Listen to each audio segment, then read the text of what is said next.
Corte Suprema absolvió a condenados por llevar aparato para clonar tarjetas.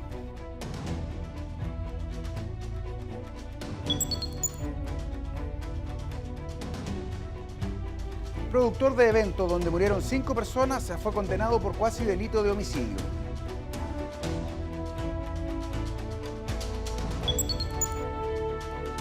Fallos de la Corte Suprema contra ISAPRES ratifican que el derecho a la vida está por sobre consideraciones económicas. Fueron sorprendidos con un skimmer y el 14º Juzgado de Garantía de Santiago los condenó por el delito de uso fraudulento de tarjetas de débito y crédito en grado tentado. Sin embargo, el máximo tribunal anuló la sentencia porque llevar este aparato no figura como delito en el Código Penal. Les hicieron un control de identidad y tenían un skimmer en el vehículo. Fueron condenados por el 14º Juzgado de Garantía de Santiago por el delito de uso fraudulento de tarjeta de crédito o débito en grado tentado. Pero el caso llegó hasta el máximo tribunal, donde los 3 condenados fueron absueltos. La Corte Suprema resolvió anular el juicio, dictar una sentencia de reemplazo, por cuanto sostuvo que no se daban los presupuestos para una tentativa. Lo que existía en este caso eran unos actos preparatorios que por regla general en nuestro país no son sancionados. Según el razonamiento de la segunda sala de la Corte Suprema, la sentencia impugnada se dictó con infracción a la ley, ya que la posesión del skimmer no es punible, es decir, no está sancionada en el Código Penal o en las leyes especiales. Ellos estaban portando un skimmer, que es un elemento conocido para los efectos de falsificar tarjetas de crédito o de débito y que son instaladas en los cajeros automáticos, y en definitiva lo que hace este dispositivo es leer la clave de la tarjeta de la persona que pone la tarjeta en el cajero para sacar plata. Porque para que haya un principio de ejecución tiene que haber hechos directos. Por ejemplo, haberse adosado este elemento en un cajero automático o estar comenzando a adosarlo para que sea una tentativa. Pero el mero hecho de tenerlo en un automóvil fuera del cajero no constituye un principio de ejecución y por lo tanto no es una tentativa. La Ley 20.009, que limita la responsabilidad de los usuarios de tarjeta de crédito por operaciones realizadas con tarjetas extraviadas, hurtadas o robadas, en su artículo 5, establece que falsificar tarjetas es considerado un ilícito. La falsificación de esta tarjeta de crédito o de débito para que fuera tentada, ellos podrían haber dado principio de ejecución al delito, como ya les decía, instalando este dispositivo dentro del cajero automático. Eso podría haber sido una tentativa de este delito. La ley promulgada el 18 de marzo de 2005 no especifica que se castigará el hecho de tener, poseer o transportar un skimmer. Podría modificarse o, incorporar un artículo en que se estableciera que todos los dispositivos que sirvan o para la utilización, en definitiva, de clonación de tarjetas de crédito o débito, ya sea que se compren, se adquieran, se transporten, se vendan, se posean o se tengan, también tiene que ser punibles. Asimismo, en el derecho penal chileno se establece el principio de legalidad, es decir, que ninguna ley podrá establecer penas sin que la conducta que se sanciona esté expresamente descrita en ella. El Código Penal, por su parte, establece en su artículo 1 que es delito toda acción u omisión voluntaria penada por la ley.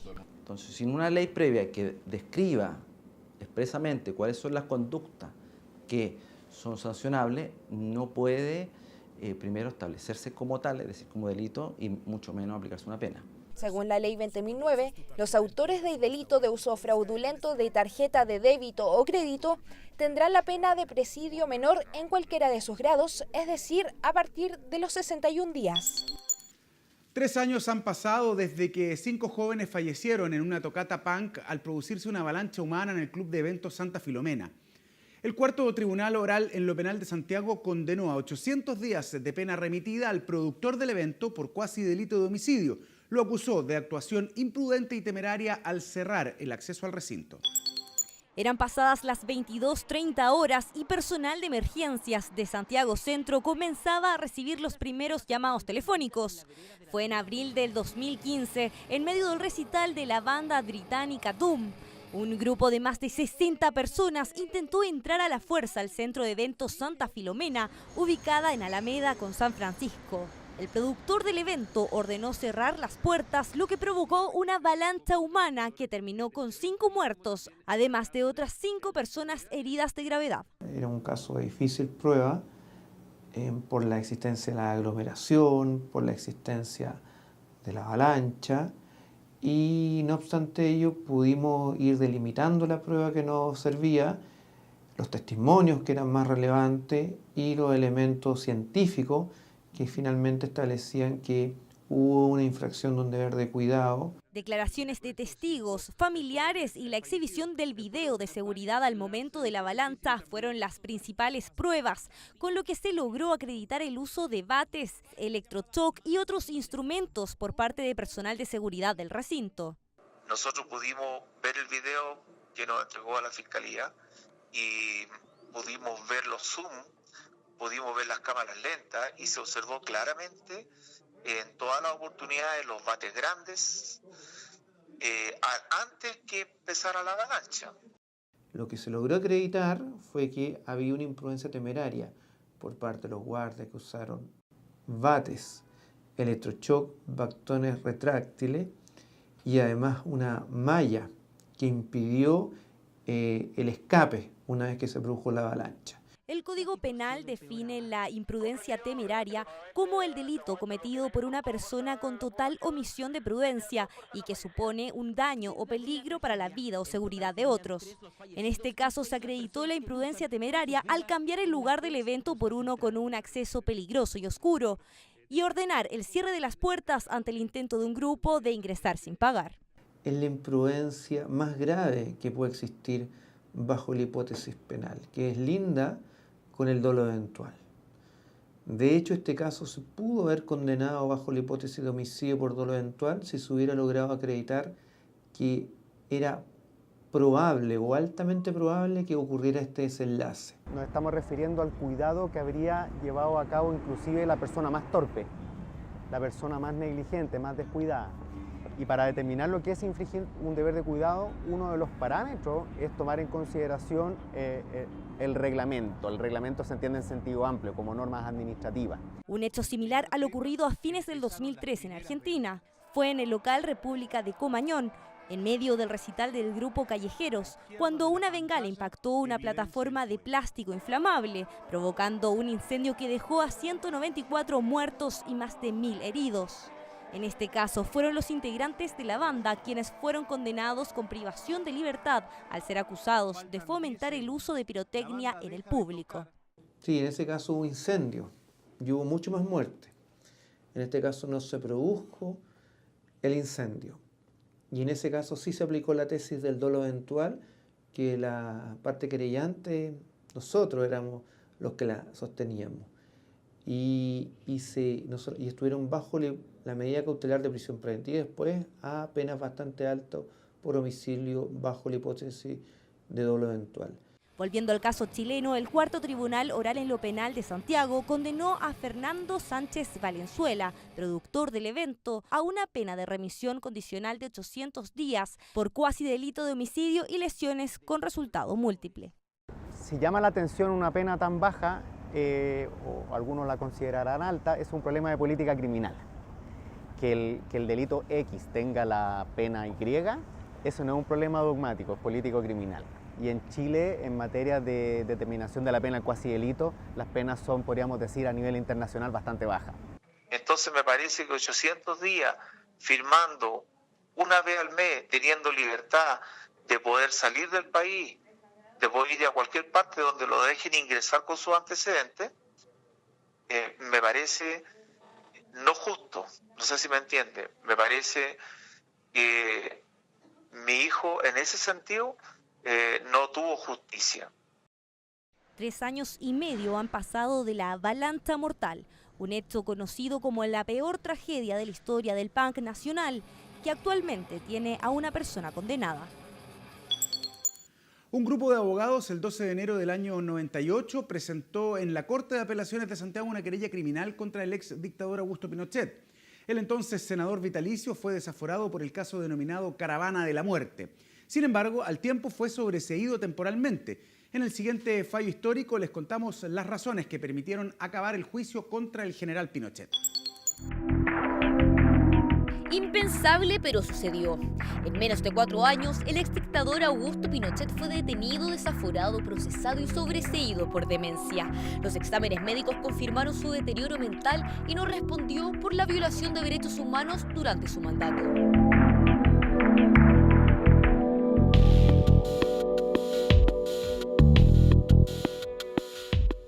1998 fue un año que marcó un antes y un después en materia de derechos humanos. El lunes 12 de enero, un grupo de abogados presentó la primera querella criminal contra Augusto Pinochet Ugarte. Me miraron como un loco, me decían, no hagas el ridículo porque las querellas no pasan, el Poder Judicial no la va a aceptar nunca. Yo empecé a insistir, me escuchó Gladys Marín, entonces secretaria general del Partido Comunista, y dijimos, hagamos el intento. Casi 10 meses pasaron cuando el general Pinochet, en su calidad de senador vitalicio, viajó a Londres para realizarse una operación a la espalda. Una semana después, el viernes 16 de octubre a las 15 horas, en la habitación 801 de la London Clinic fue arrestado. Los procesos que se iniciaron en el 98 iban estableciendo responsables particulares respecto de cada caso. Pero sobre nosotros pesaba la responsabilidad de tocar al intocable, que ya había sido detenido parcialmente cuando fue requerido por Londres, por la Cámara de los Lores, para ser enviado a España y ser juzgado por el juez Baltasar Garzón. Pero en Chile no ocurría nada. Tras 503 días detenido, el 2 de marzo de 2000 Pinochet fue liberado. Al día siguiente es recibido en el aeropuerto y es esta imagen la que quedó marcada en la retina de los chilenos. Sin embargo, 3 días después, el juez Juan Guzmán, quien fue designado como ministro en visita, pidió su desafuero por más de 80 querellas en su contra. Se produjo un aceleramiento, un proceso. Aquí es bastante importante señalar, los temas de verdad y justicia dentro del Poder Judicial ya estaban produciendo avances. Esto no es solo efecto Garzón, indudablemente el efecto Garzón existió, pero ya los tribunales habían ido avanzando. El número de querellas aumentó y en agosto del 2000 la Corte de Apelaciones de Santiago aprobó dejar sin fuero parlamentario al excomandante en jefe del Ejército por su presunta participación en la caravana de la muerte encabezada por Sergio Arellano Stark. 2 meses después, magistrados de la sexta sala del Tribunal de Alzada acuerdan que el ex vitalicio debía someterse a exámenes mentales. Si son delitos de lesa humanidad, es la humanidad la ofendida, no solo la víctima. Y por lo tanto el derecho internacional es el que prima por ser el derecho nacional, y con ese criterio jurídico absolutamente puro es que se logró ese desafuero. Fue el 29 de enero de 2001 cuando el ministro de Fuero, Juan Guzmán, dictó el fallo histórico que establecía que Augusto José Ramón Pinochet Ugarte queda sometido a proceso por ser coautor de delitos de secuestro y homicidio calificado. Fue una gran victoria, yo recuerdo con emoción los abrazos, la gente, los llantos, porque por fin lográbamos en Chile tocar a Pinochet, que quedó con detención domiciliaria. 6 meses después, en julio de 2001, por 2 votos contra 1, la sexta sala de la Corte de Apelaciones de Santiago, conformada por los magistrados Amanda Valdovinos, Cornelio Villarroel y Hugo Dolmetsch, sobreseyó al exdictador en forma temporal, ya que, según consigna el fallo, está en un estado de incapacidad mental. Él alegó en su momento que estaba en condiciones de salud que no le permitían soportar. Cuando en el curso de la defensa, organizado por Pablo Rodríguez, señaló que era no salud, sino que derechamente demencia, y se fingió loco, logró obtener el sobreseimiento en esa causa. En julio del año 2002, la segunda sala del máximo tribunal sobreseyó definitivamente por demencia al general. Después perdimos otro desafuero. En el año 2013 debía de ser desaforado por el caso Calle Conferencia, y la misma Corte Suprema, que había argumentado de una manera respecto a Caravana de la Muerte, argumentó de otra manera y rechazó el segundo desafuero. A las 14:15 del 10 de diciembre del año 2006, el general Augusto Pinochet Ugarte dejó de existir. Murió acá, en el ex hospital militar, en calidad de procesado. 2 fallos recientes de la Corte Suprema a favor de pacientes con enfermedades cubiertas por el GES y que tenían problemas con sus ISAPRES ratifican que para el máximo tribunal el derecho a la vida está por sobre las regulaciones contempladas en la Ley de Garantías Explícitas de Salud. Dos personas con enfermedades distintas acudieron a los tribunales de justicia por problemas que no tienen relación entre sí, pero que tienen un denominador común: buscar la protección a la vida, derecho que aparece resguardado en la Constitución. El primer caso es de una mujer quien hace 9 años era tratada en el Hospital Clínico de la Universidad Católica por la esclerosis múltiple que padece, enfermedad degenerativa e incurable, pero que tiene un tratamiento para frenar su destructivo avance. Se atendía con la misma neuróloga especializada en esclerosis múltiple, con el mismo psicólogo, con la misma enfermera, con los mismos equipos tecnológicos de alta tecnología que tiene la red UC. Sin embargo, de la noche a la mañana, la ISAPRE decidió que a 150 pacientes de esclerosis múltiple los trasladaba desde la Universidad Católica hasta un prestador recién creado. Entonces, estas personas no tenían en este nuevo prestador acceso a la alta tecnología. Sus equipos de resonancia magnética eran más anticuados y por lo tanto la atención del paciente se resentía. La afectada presentó un recurso de protección en la Corte de Apelaciones de Santiago, mismo camino que tomó una asistente social, quien fue diagnosticada con 2 tumores cerebrales. La ISAPRE Colmena Golden Cross se negó a cubrir mediante los beneficios del GES el procedimiento Gamma Knife, que había sido indicado por el especialista designado por la red cerrada de prestadores de la misma ISAPRE. El abogado de la afectada señaló en su escrito que con ello se infringían las garantías de los números 1, 9 y 24 del artículo 19 de la Constitución Política de la República. El segundo caso, que tiene que ver con un tratamiento en virtud del paciente que está afectado por un tumor cerebral, es un poco más extremo o de efectos más radicales, porque se trata más bien de un caso donde una persona diagnosticada con 2 tumores cerebrales requiere de un tratamiento que indica su médico tratante, y la ISAPRE, recurrida en este caso, niega completamente la prestación en virtud de no estar incluida en el contrato de salud suscrito entre esta persona y su respectiva ISAPRE. La Ley 19.966 establece que las garantías explícitas en salud constituyen un conjunto de beneficios como el acceso, oportunidad, protección financiera y calidad que se encuentran garantizados para las personas afiliadas a FONASA y las ISAPRES, beneficios que la Corte tuvo que resolver si eran entregados en estos casos o no.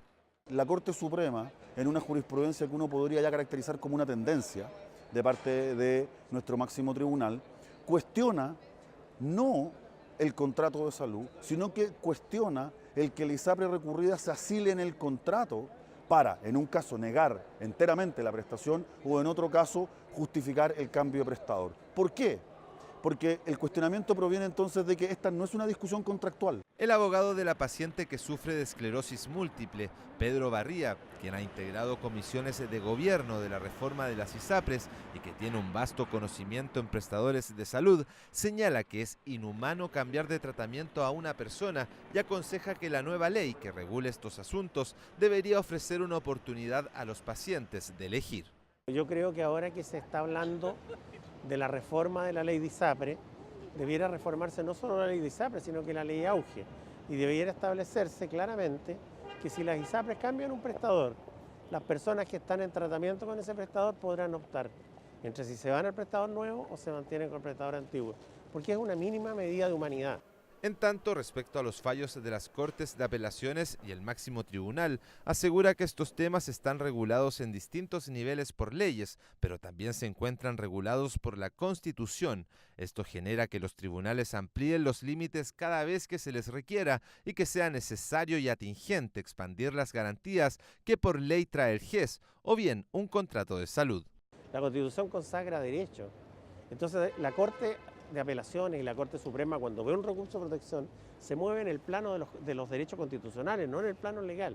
Si hay una disposición legal que entra en contradicción con la Constitución, la Corte siempre va a preferir la Constitución, porque es el mandato que tiene, proteger los derechos constitucionales. La urgencia no solo está dada por casos graves y urgentes que resuelve nuestros tribunales superiores de justicia, sino que la urgencia está dada por algo que ya estábamos comentando. Es cuestionable, incluso desde parámetros de ética empresarial o de responsabilidad social empresarial, de que el sistema de ISAPRES se funde única y exclusivamente en un sistema de seguros. Y en ese sentido, la modificación legislativa deberá ser a corregir a que el sistema funcione sobre la base de que este es un contrato de seguro. Ambos fallos fueron favorables para los recurrentes. En el caso de la esclerosis múltiple, el Tribunal Supremo determinó que era ilegal y arbitrario el cambio de prestador. Ordenó a ISAPRE Más Vida que su clienta tiene que seguir siendo atendida por la red UC. Y en el caso de la paciente a la que le fue negada la operación, resolvió que Colmena Golden Cross debe financiar el tratamiento e intervención indicados por su médico tratante. Música en vivo, premiación y baile. La fiesta de fin de año de la Corte Suprema fue disfrutada por todos los funcionarios. Les contamos más en el bloque. The Gregory Band, formada por funcionarios judiciales, dio la bienvenida a los invitados a la cena anual de la Corte Suprema en el Club de la Unión. La banda amenizó el cóctel de recepción con los temas de rock anglo y nacional. Luego se dio paso a la cena y premiación de los funcionarios destacados de este año y a quienes cumplían más de 40 años de servicio. Para finalizar se despejó la pista de baile y se dio el vamos a los festejos. Esta fiesta es una fiesta que se viene realizando ya hace algunos años, no mucho, pero es una tradición que se está acentuando. Se espera la fiesta de fin de año y es una oportunidad para conocerse más, para generar cercanías entre todos. Es una oportunidad para conocer a las personas en facetas distintas. En la Corte de Chillán y en los tribunales de Los Ángeles y Arauco se dictaron talleres de vocería para magistrados. Se abordaron aspectos relacionados al rol de vocero, su papel en la sociedad actual y los formatos para realizar esta comunicación, entre otras cosas. Los asistentes debatieron y plantearon su punto de vista respecto a lo abordado y a los videos utilizados por el área de comunicaciones del Poder Judicial que mostraba entrevistas realizadas durante este año. El taller finalizó con un ejercicio práctico ante cámaras de televisión donde los asistentes tuvieron que realizar una declaración sobre un caso ficticio. Durante esta semana se llevó a cabo la firma del protocolo interinstitucional para dar inicio al funcionamiento del Tribunal de Tratamiento de Drogas y Alcohol en la región de Aysén. A la actividad asistieron la presidenta de la Corte de Apelaciones de Coyhaique, Alicia Araneda, el fiscal nacional Jorge Abbott y el ministro de Justicia Hernán Larraín, entre otras autoridades de servicios públicos. Los TTD ofrecen medidas alternativas a quienes cometen un delito por primera vez bajo los efectos de las drogas y el alcohol. La experiencia es extraordinaria y en verdad estamos muy contentos de estar esta tarde aquí en la región de Aysén, porque este es un hecho histórico y en realidad hay que valorarlo en esa dimensión histórica importante, porque hasta ahora el programa de tribunales de tratamiento de drogas funciona en 30 juzgados de garantía del país. A más de 2 años de la entrada en vigencia de la ley que permite los controles de identidad preventivos, la Facultad de Derecho de la Universidad Andrés Bello analizó en un seminario el indicio para controlar la identidad, los criterios dogmáticos y jurisprudenciales. En este conversatorio expuso el ministro de la Corte Suprema, Carlos Kingsville, quien abordó el tema desde el aspecto judicial. Toca un tema que es de aplicación diaria en los organismos del sistema procesal penal. Todos los días se están discutiendo temas vinculados con el control de identidad, etcétera, y también en la Corte Suprema siempre hay recursos de nulidad que interponen las defensas precisamente alegando que se ha infringido las disposiciones legales. Así que es un tema cuya actualidad es indiscutible. La ministra de la Corte Suprema, Ángela Vivanco, expuso sobre la relación entre seguridad y privacidad desde la experiencia de los tribunales de alzada en la 13ª Jornada de Derecho Internacional. El encuentro, organizado por las Universidades Católica y San Sebastián, contó con la participación de centros de estudios de Colombia, México, Argentina y Perú. En el Auditorio Bellavista de la Universidad Andrés Bello se realizó el seminario Sistemas de Valorización de los Daños, Baremo Jurisprudencial Estadístico. La ministra de la Corte Suprema, María Eugenia Sandoval, abrió la rueda de exposiciones en las que señaló la importancia de tener un sistema moderno que facilite tanto a jueces como usuarios del sistema judicial el acceso a fallos que tienen relación a las causas que son materia de discusión en el presente. En la siguiente cápsula educativa les contamos en qué consiste la competencia de un tribunal o juez para conocer una causa. La competencia es la facultad que tienen los jueces o un tribunal para resolver situaciones de acuerdo a la materia y el lugar que estos ocurran. Según el Código Orgánico de Tribunales, los conflictos penales los ven los juzgados de garantía y de juicio oral. En cambio, los temas civiles, laborales y administrativos son de competencia de los juzgados de letras y finalmente el cuidado personal, patria potestad o relaciones familiares se resuelven en los juzgados de familia. Cuando un caso llega a un tribunal y no le corresponde ver la causa, ya sea porque no es de su materia o porque no es de su territorio o jurisdicción, se podrá solicitar el término del juicio por incompetencia. La muestra 100 años de cuentas públicas, que exhibe la larga tradición de rendición de cuentas del Poder Judicial, fue inaugurada por el presidente de la Corte Suprema, el ministro Aroldo Brito. Esta es la agenda de esta semana. La nueva presidenta de la Asociación Nacional de Magistrados, María Soledad Piñeiro, junto al resto de la directiva del organismo, se reunió con el presidente de la Corte Suprema. Algunos de los temas tratados del encuentro fueron el nombramiento de los jueces y la carrera judicial. El directorio ha asumido recién en la última convención de octubre de este año. Vinimos a saludarnos, a presentarle nuestro trabajo también, que por lo demás él lo conoce bastante de cerca, es uno de nuestros asociados y participó también en la última convención. Y básicamente contar con su apoyo en algunos de nuestros trabajos. El presidente de la Corte Suprema, el ministro Aroldo Brito, asistió al lanzamiento de 15 cuadernos de estudio que fueron el resultado de un trabajo colectivo de la Academia Judicial de Chile.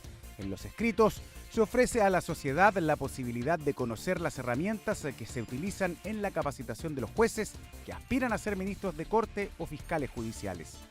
Todos los cuadernillos corresponden a materiales que los jueces tuvieron que estudiar en cursos desde el año 2016 en adelante para luego ser evaluados. En esta primera serie de cuadernos, 15 autores participaron de su elaboración. La muestra 100 años de cuentas públicas, que exhibe la larga tradición de rendición de cuentas del Poder Judicial, fue inaugurada por el presidente de la Corte Suprema. A la ceremonia asistieron ministros y exministros del máximo tribunal, el presidente del Senado, Carlos Montes, la presidenta de la Cámara de Diputados, Maya Fernández, el ministro del Interior, Andrés Chadwick, y la presidenta de la Corte de Apelaciones de Santiago, Dobra Lucic. En la exposición se recorre la historia del Poder Judicial, especialmente en el siglo transcurrido desde que el presidente Gabriel Gaete inaugurara esta tradición en el año 1919 y la entrelaza con los principales hitos de la historia nacional. A nosotros nos parece muy importante esta celebración por medio de esta exposición, porque nos interesa relevar, poner de manifiesto un poder del Estado que tiene una obligación de rendir cuenta y lo viene haciendo desde hace 100 años. No nos habíamos dado cuenta en realidad que eran tantos años de cuentas públicas. Estábamos un poco con la idea de que las cuentas públicas eran una cosa de los últimos años, por lo menos en el Poder Judicial, como ustedes ven, es una obligación centenaria. En el salón de pleno de la Corte Suprema, el presidente Aroldo Brito dio la bienvenida a los asistentes al seminario de colecciones jurídicas. Según expresó la máxima autoridad judicial, es una instancia para conversar desde una perspectiva no solo teórica, sino que desde experiencias personales, incluso desde la percepción como usuarios del sistema. En la primera jornada, los expertos expusieron y conversaron sobre los desafíos para el Poder Judicial respecto del acceso a la justicia de personas privadas de libertad. En el pasillo central de la Corte de Apelaciones de Santiago se realizó la ceremonia de ascenso de gendarmes del destacamento del Palacio de Tribunales. Algunos funcionarios fueron premiados por su destacada función durante el año y otros ascendidos en el escalafón de grados de gendarmería. El presidente Brito estuvo presente en la cita. Son casi 100 años donde ininterrumpidamente hombres y mujeres han estado a cargo de la seguridad, de la instalación, de los señores ministros, de las personas que acuden, ¿cierto?, en búsqueda de justicia. Así que es una función fundamental dentro de la institución y en ese contexto quiero agradecer, ¿cierto?, al señor presidente de la Corte Suprema, quien ha tenido la gentileza de acompañarnos hoy día en una ceremonia tan importante y relevante para nuestros funcionarios. El presidente de la Corte Suprema, Aroldo Brito, inauguró las 7ª Jornadas Nacionales de Derecho Procesal, focalizadas esta vez en la prueba en el procedimiento chileno. El encuentro contó con la participación del ministro de Justicia y Derechos Humanos Hernán Larraín, el fiscal nacional Jorge Abbott, el rector de la Pontificia Universidad Católica, sede de la reunión Ignacio Sánchez, además de juristas, académicos, magistrados e invitados internacionales. Ponemos fin a la presente edición de noticias. La invitación es a que sigan visitando las plataformas digitales del Poder Judicial, en especial el sitio web www.poderjudicialtv.cl.